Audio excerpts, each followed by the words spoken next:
आज आमच्याबरोबर वैशाली पण येते. वैशाली 1-2 दिवस जरा डाऊन होती, तिला थोडा फीवर होता. How are you today Vaishali? Much better. Much better. Good. Hey, hi guys, good morning. We are heading for the rum factory. अरे आपला official driver. Oh, official driver, say hi. Hi everybody.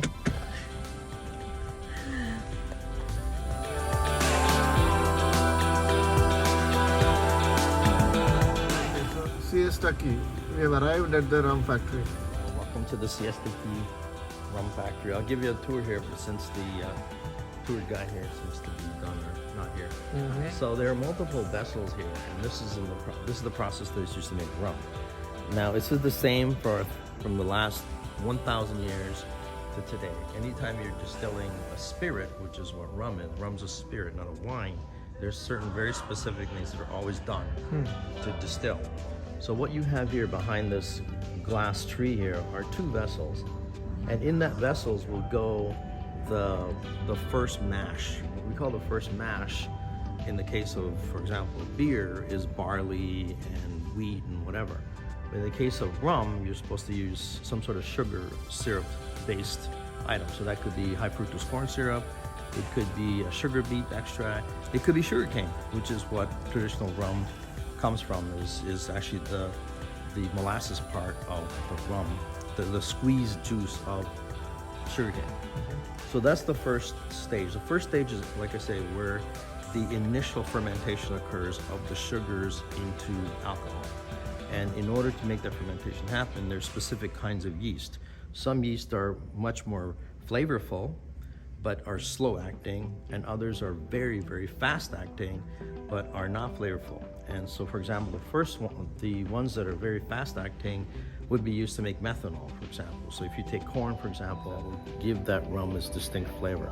So this could be things like toasted coconut, which is what this distillery is famous for, or it could be pineapples, it could be papaya, it could be mango extracts, anything that are the flavorance aspects of the rum itself. So at this point, when you go from F1 to F2, you want to take that and the fluid from F2 and F1 move into those bottom transfer vessels and are heated to a specific temperature to allow the alcohol to boil off. And then what happens is it goes through a cooling set of stages, which is what those windows are, if you look at there. And at the different points in the distillation column, different alcohols get extracted. Now you're obviously looking for the ethanol part of the alcohol when it comes to drinking, because methanol will cause you poisoning, and that's printer ink, and you don't want the other stuff because that's used in diesel extracts. So as the distillation occurs, the various alcohols are siphoned off, and so some of the methanol could be used for things like making antiseptic, especially these days. You want the sanitizer, so those lighter alcohols used for that. But then the center part of the column is what's used for the actual ethanol itself. And the bottom ones are used for other things like industrial oils. So that's one type of distillation column, it's called. The other type of vessel, which is more traditional, 17th century, 16th century, that's used in making scotch, for example, is pictured over there, where it's a big, tall vessel, and basically heat gets applied on the bottom, and as the vapors go through the top, they're pulled down the neck, and as they go pulled down the neck, they're cooled. And as they're cooled, they go into various vessels. And the reason they're different vessels is because when you first start the distillation process, the lighter alcohols come off first. They call that the head of the distillation. And you don't want that, again, it's methanol, so you make the hand sanitizers with it. This kind of experiments in the school. Exactly, so that's what's happening here. Yeah. So the head you put away for other uses. The body is what's actually the quality rum part itself. Now, the rum that's coming out of here is a combination of the alcohol that was made in the first 2 columns. To lose its quality, then you take the tail into usually a 3rd vessel and save that for some other industrial purposes, like solvents or cleaners, degreasers, that kind of thing. And so what they do in this factory is actually, once they have the body, there are 2 paths you can take. One is you can just bottle it and put it in a bottle and just sell it, take it to a grocery store and sell it. So that's like your Bacardis and so forth. But in this wine, in this distillery, they take it one step forward, and they'll age the body into various kinds of oak barrels. So some of these oak barrels are made from previously beer brewed barrels. Others are wine barrels. Others are different. So this things. is all oak wood. This is all oak, exactly, and it's a combination of French oak, American oak. Depends on what was used the first time. They're not virgin barrels, so this is not the first time they're being used. And because they're used for something else, the flavorings from whatever was previously brewed in there mixes with the rum, and ideally it's trace amounts, but that trace amount gives that barrel a unique flavor. So these are all sort of experimentals that they'll bottle up after time and sell them in the store in different formats. Is there any specific significance of the copper that is used? Yes, copper is absolutely used because copper, as you know, copper is a disinfectant. It's an antiseptic to bacteria. Okay. So copper's been used since ancient Roman times to carry water, because within a minute, water that's in a copper pipe will be disinfected. So that's the same process here. You're trying to disinfect all the bacteria out of it. Sterilize, I guess, is the better term. So you sterilize the fluid that you're extracting by the copper process. And so when you've got the bottle, you don't need to worry about active bacteria in there. It's sterilized. And that's for the copper thickness. So one question is, you said these barrels are reused. So is this a unique this thing of this particular rum factory? It isn't. It is in fact that this is why Siesta Rum has actually become very famous in the United States and the world, because they're making these very unique, handcrafted, flavored rums that aren't flavored with artificial flavors. They're actually because of the aging process. So the uniqueness of Siesta Rum is the aging process that they give their alcohol versus just taking it and bottling it and selling it in the store, which you can do right away. You don't have to. In fact, most of the industrial stuff you get in a wine shop is all, picked up right from that spot, bottled and sent to the store the same day. So they're using aging to separate themselves from the market, and that's why they receive technical flavors and celebration their uniqueness. And you'll get to try them all in the tasting room. इस बात पे एक selfie हो जाए. Yeah, hold on. We are the oldest established craft distillery in all of Florida. We were established in 2007, and we didn't release our first rum, which was our silver rum, until 2010. We wanted to spend those 3 years really perfecting the recipe. And I have 4 rums for you to try. That is our toasted coconut, our spiced, our coffee, and our silver. And all of our rums use only real ingredients. We don't use any artificial flavors, natural flavors, or chemicals. What a lot of places will use is something called government-regulated natural flavoring, which pretty much just comes from tree bark from a tree in Malaysia that they chemically alter to make it taste like coconut spices or coffee. So we're really hoping that this is where you'll taste the difference in our rum.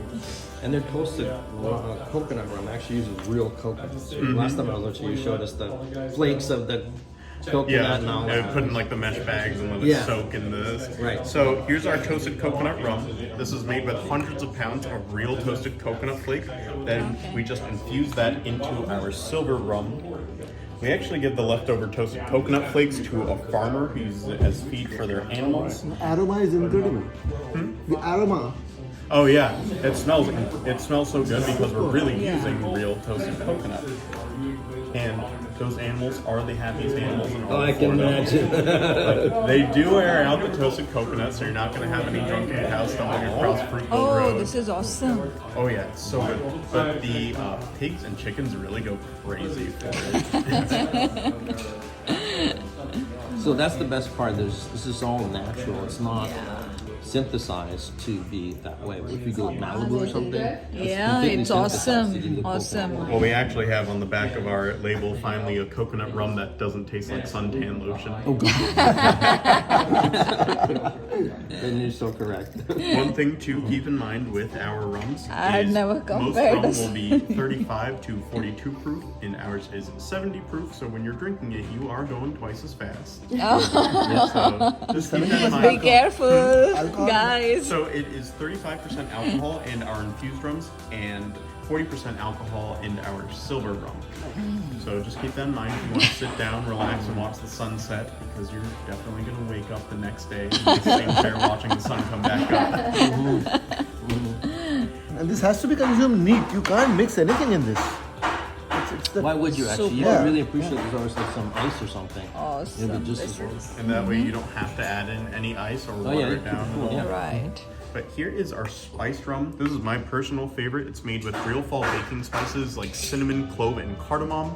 Then we infuse that into our silver rum. I like the way you make sure to serve the ladies first. Oh, thank you.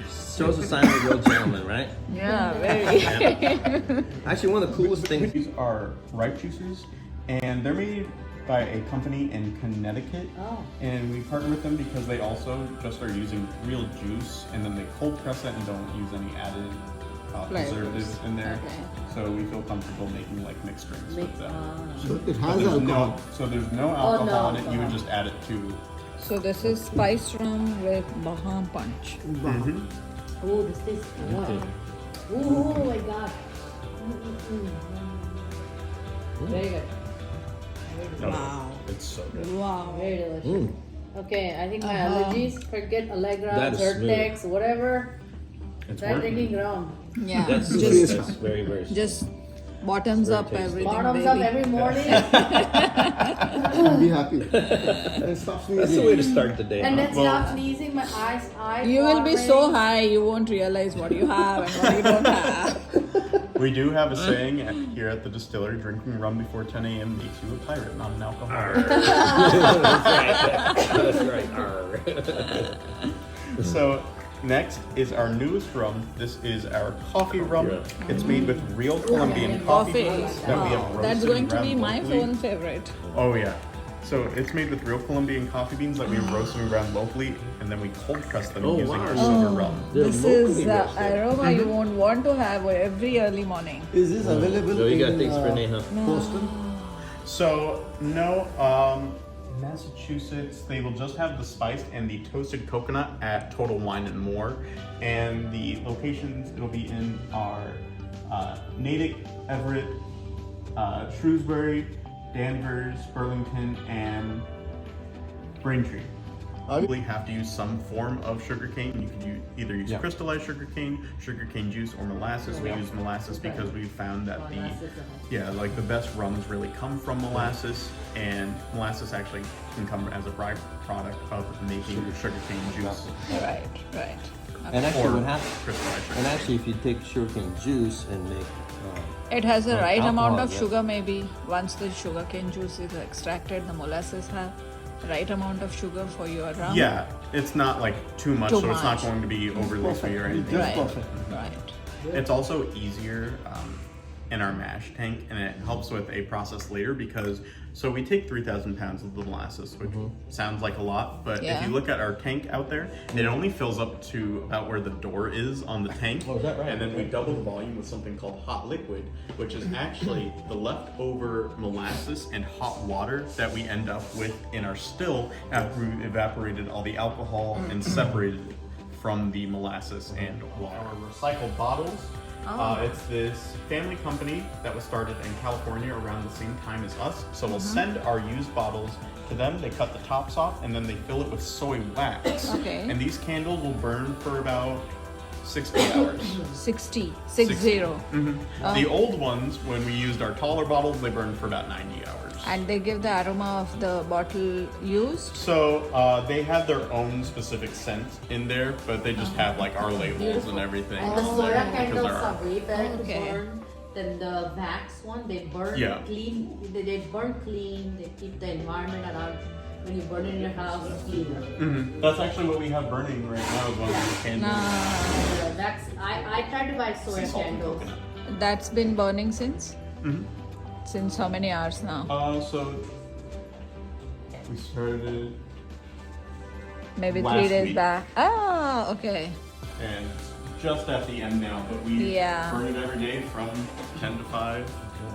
So it actually might be a rum beer. But I like it Cold because drinks during the tour, Oh. which will make my jokes a lot better on. Yeah, nice. have you Now- saved the best one for the last round? They're all best, I think, here. Just Honestly, depends what I you're think the looking for. silver is super underrated. It's so good. It's primarily used as a mixer, but it's so incredibly smooth, and it's not flavored at all, not sweetened, so you're not really getting any taste out of it, which is nice because if you pour anything in it, it absolutely disappears. But on its own, I tell people it's kind of like drinking water, except you're going to get drunk afterwards. Let's sleep on a patio chair all night on your blanket. Would you like margarita, mojito, or Bajan punch in it? Or you could have it on its own if you just want to try the... I would like to taste on its own first, Here you go. and then maybe a mojito a little bit. Same. I'm gonna do your margarita. Margarita, you got it. Margarita. Margarita, you got it. Mojito. Mojito. Ooh, that tastes so good. Yum. And how would you like it? Thank you. Let me have it straight up. Yeah. There you go. Let me- And I do have to do some quality control, make sure everything's Absolutely. alright with the product. Absolutely. Margarita, no? Try Nice. margarita Very in this nice. Margarita tastes very good. दोनों मस्त है. I'll get the margarita too, if you have a second there. Both work equally good. Both excellent. Mojito as well as margarita. Hmm? Yeah. Yeah, my favorite is the margarita, but the mojito is really nice. Very It's nice. very subtle on the Yeah. mint, so you can add more if you want to. Right. How you guys doing? Doing great. Good. I'll be with you guys in just a moment. Special. Coquito. Spicy. That's right. Coquito. Mojito. 8 hours of system. त्याने स्वतः केली आता आम्हाला टेस्टिंगला देतोय. Sweetened condensed Let's see. milk, Barman go. special. coconut milk.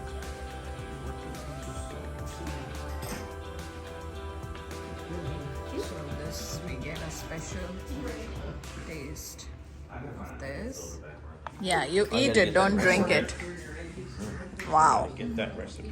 Thank you for this special one. It's phenomenal.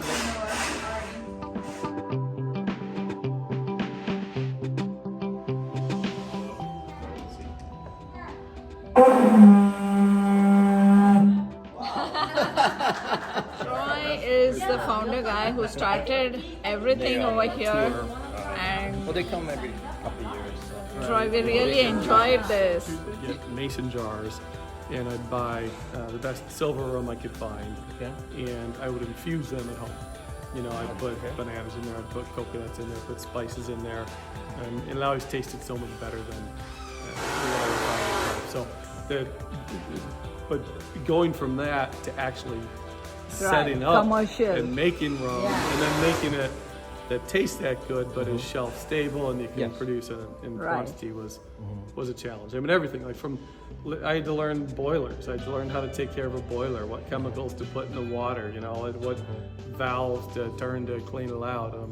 Learning how to operate the stills, not even make good rum yet, but just learn how to operate So just the the mechanics. stills, the mechanics of it, and learn, set it all up. And we set all this stuff up ourselves with the help of the local machine shop and my dad, whom you hear working back there right now.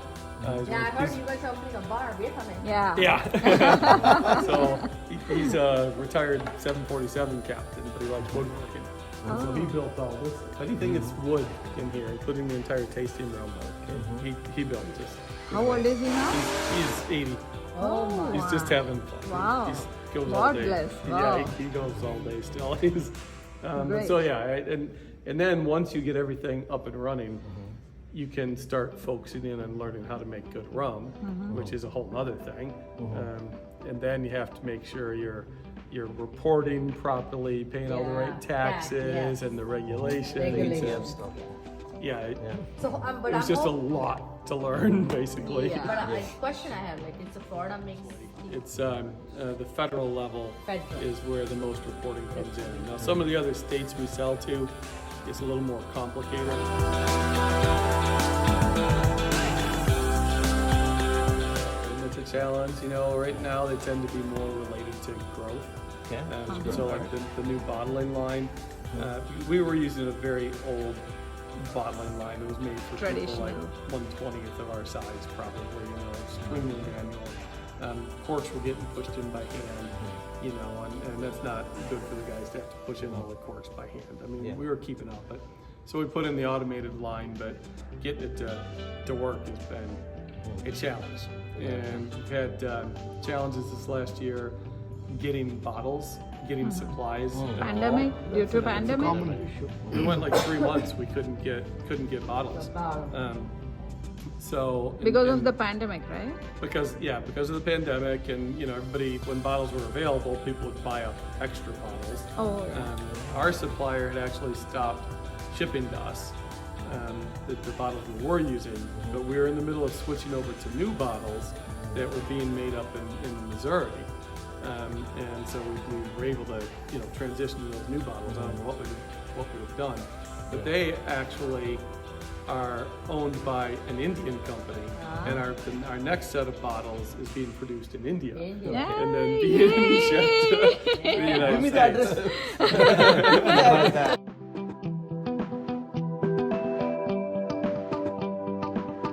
Yeah. You'll probably know where you're getting it.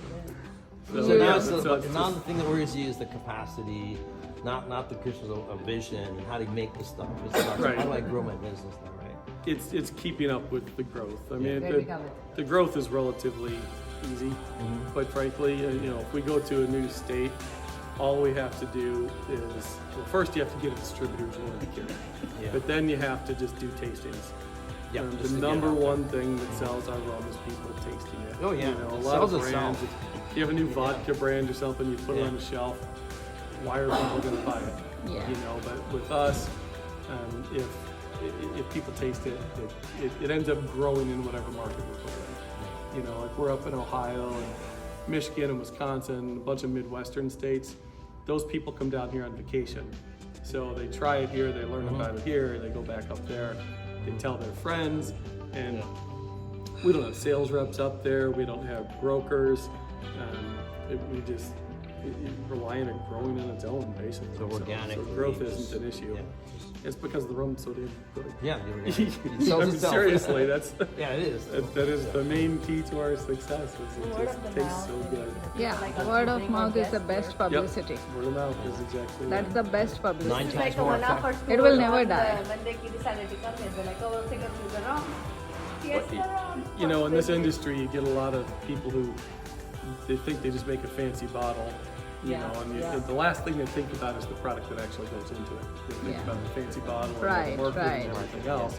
Yeah, Whereas you we have to started have from a the good exact- cover. Exact opposite side. The product side. It was, you know, how do we make good rum? Because I like to make good rum, and then the rest is kind of flowed from it. Well, it sounds almost like the rum that you would drink yourself rather yeah. than you would just I sell. still do. Yeah, exactly. So you started with obviously stuff you like to taste yourself. Yeah. And then continue Yeah. that to the point where I think that shows kind of the passion part of it. I was saying these guys, this 30 might be